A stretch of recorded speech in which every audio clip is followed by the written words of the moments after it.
Hi, my name is Stephanie. I'm your in-house poultry expert here at Hatching Time, and today I'm with Lindsey from MBK Farm, and we're going to talk about quail. So Lindsey, how long have you raised quail? About 5 years or so. And what kind of quail have you had?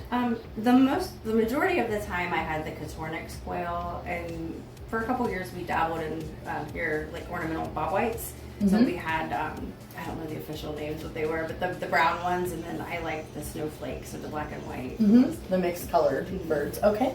And what was the purpose when you had them? Were they for meat, were they for eggs, or were they just pets? Meat and eggs, so they were, considered livestock, or they are considered livestock to us. So the fast turnaround with them is really good if you are looking, for the homesteading environment to produce your meat really quick. Even eggs and meat at the same time. 6 weeks, a lot of times you're at butcher weight. So with how fast, they're only like a 16-day incubation period. So they're at 6 weeks old, mm-hmm. You can butcher that bird. Correct. And at what age do they lay? They're starting to lay about 6 to 7 weeks. So you're cutting months off the time that you would have with the traditional chicken. Yes, and about 3 of their eggs would equal like your regular chicken egg. But if you think they're laying at 6 weeks when you're waiting 25, 30 weeks. Absolutely. So they've already surpassed, that chicken in the first year probably before they hit that mark. So you mentioned that they're going to be laying as early as 6 weeks. Yes. So with that, do you find there's any taste differences between like a chicken egg and a quail egg, or like what are the differences there that some people might encounter? Just your egg yolk to white ratio is a little bit more, so just kind of more equal versus like your regular chicken. You have a lot more of the white versus the yolk. They're a little richer in taste. Okay. And then they have more of like a vitamin load, so they do have a little more health benefits to eating them versus your regular chicken. And so it's about, correct me if I'm wrong, 3 quail eggs to 1 chicken egg. Yes. Okay, excellent. So these birds are a very fast turnaround for somebody in homesteading that's looking for a meat and egg source. Correct. What do you think about their personalities?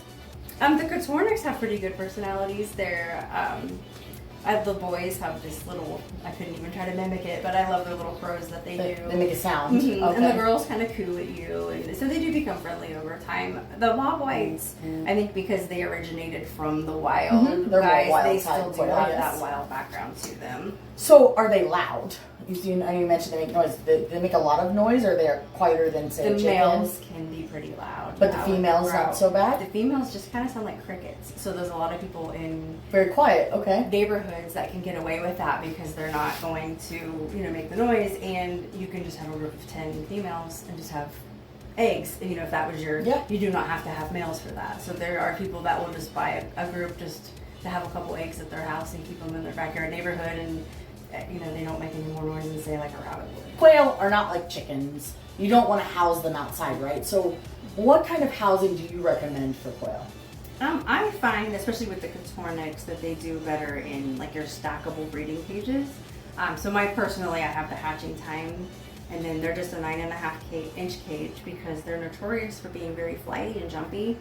So the more room that you give them, unfortunately, the more height they're going to get, and they can injure themselves. So they've figured out that this height just keeps them just enough so they don't injure themselves.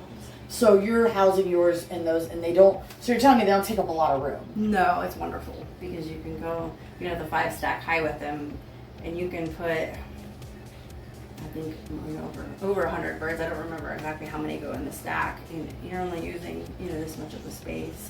The wheels are great because you can roll it out, sweep underneath it to keep everything clean. So one of the things I like, I don't know if you like this, are quail, and they have trouble eating their own eggs or anything like that, because we make those rollaway cages, and I know a lot of our quail breeders love those. What do you think? Is that a good option for quail? It's a must because they're just like little rats that run around. So having to stick your arm in to get the eggs out, we go back to the flighty thing. If you have to do that, sometimes they just run up your arm and go out. So it's a great way to keep them from escaping. They do poo a lot, so it's a great way to get those eggs to roll down real quick, and then so the eggs stay very clean. Yes. Awesome. So what advice would you give to somebody who's a first-time owner looking to acquire quail? Definitely if you're looking for your breeds, I would suggest Cotornix first versus more of your wild type or your other fancy quail, especially your bob whites. especially if you're looking at the meat and egg ratio. So something else to think about, like the Katornik, 16 days, you know, they're ready for hatch, 6 weeks, they're ready to eat. Your Bob Whites actually are 26 days, and they take almost 6 months to mature. That's very good So, information. Yeah, so they're kind of a different animal. You know, it depends on what you want. So they're more of your ornamental type, you know, to have fun birds. They seasonally lay. They're only going to lay in the spring. They won't lay year round. You're pretty much almost going to get an egg a day from your Katorniks. They're made to be your big producers. Okay, and so with that, what do you find, like, the taste of quail versus chicken? Quail is more of a darker meat, so you're going to get that rich, dark meat, which is healthier for you. Okay, and so we've talked a lot about quail in this video and how to house them, you know, and that they require a lot of small space. They sound like a really good bird for a first-time homesteader, somebody who may be more like in city limits that's allowed to have a small number of birds, but may have a noise ordinance. Right. So would you recommend that for somebody like that that's looking to get started but may not have the facility to, say, have large chickens? Oh, very much so. And they're very weather tolerant either way. They handle the heat pretty well, and they do handle the cold very well. So they would be great for a backyard. Very quiet. The boys can be a little noisy. They do have like a rattly crow. But the females, as loud as they get, it almost sounds like loud crickets at night. You know, that's if you have a whole group of 30 of them making noise. Okay. So a group of females would be great if you just want some eggs in your backyard. Well, thank you so much for telling us about quail today. As always, drop your comments below if you have some questions, would like more content regarding quail or any other species of poultry. Lindsey, thank you for your time today, and this is MBK Farm. She's located in Southwest Ohio, and thank you guys for joining us.